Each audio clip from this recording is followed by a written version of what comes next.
President Biden's plan for the Middle East is based on three key components: a response to Iran and its proxies in the region, including a defense alliance with Saudi Arabia, progress towards a Palestinian state, and normalization between Saudi Arabia and Israel.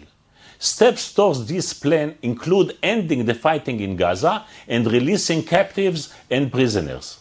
For many reasons, Israel needs such a deal to secure its future, security, economy, and international standing. Accordingly, after ending the fighting in Gaza and the north, and after the release of all the captives, the Israeli-Palestinian package as a part of the US-Saudi plan must find a balance between political obstacles and the need to move forward on the two-state solution. At the first stage, Israel should announce its commitment to the two-state solution. However, it must not limit itself in the model of the Bar Ilan speech in 2009, which is a parody of the two-state idea and paved the way to the Trump's failed deal of the century. President Trump's plans did not call for Palestinian state, but for an extremely limited autonomy, and it is not surprising that it was rejected by the Palestinians and by the Arab world. A return to this plan guarantees a political deadlock.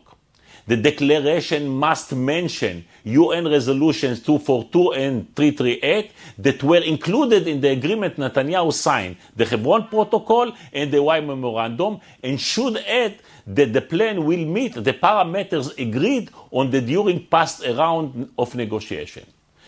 Meanwhile, Mahmoud Abbas should hold elections to the Palestinian parliament, the presidency, and the PLO Palestinian National Council to ensure the legitimate representation of the Palestinian people.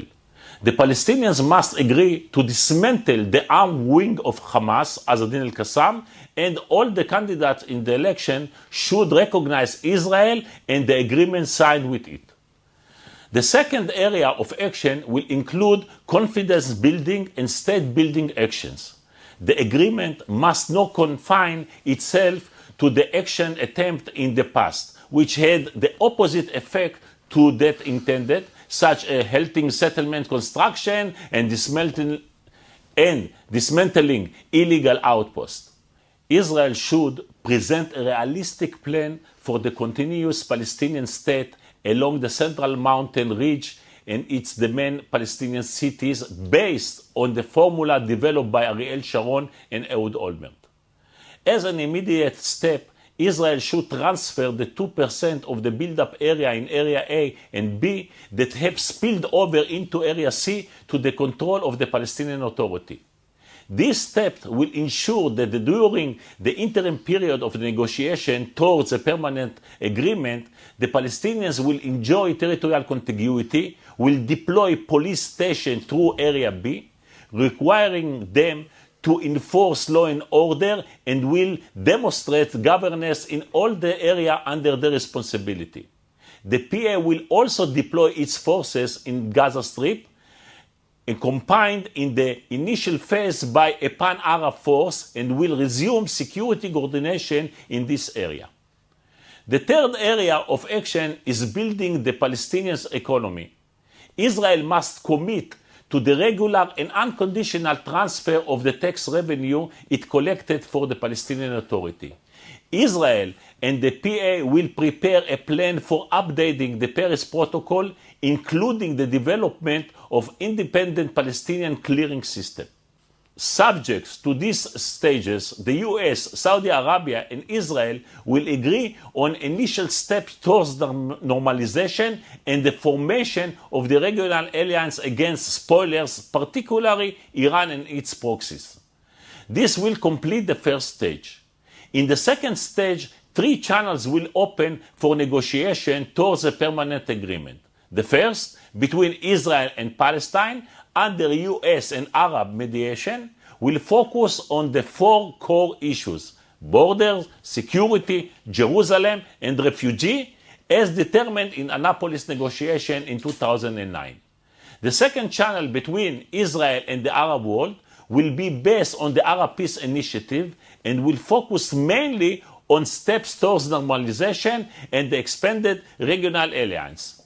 The third channel between Israel-Palestine and the international community will address issues such as the economic agreements, security arrangements, and international mechanism for the refugee issue, military aid.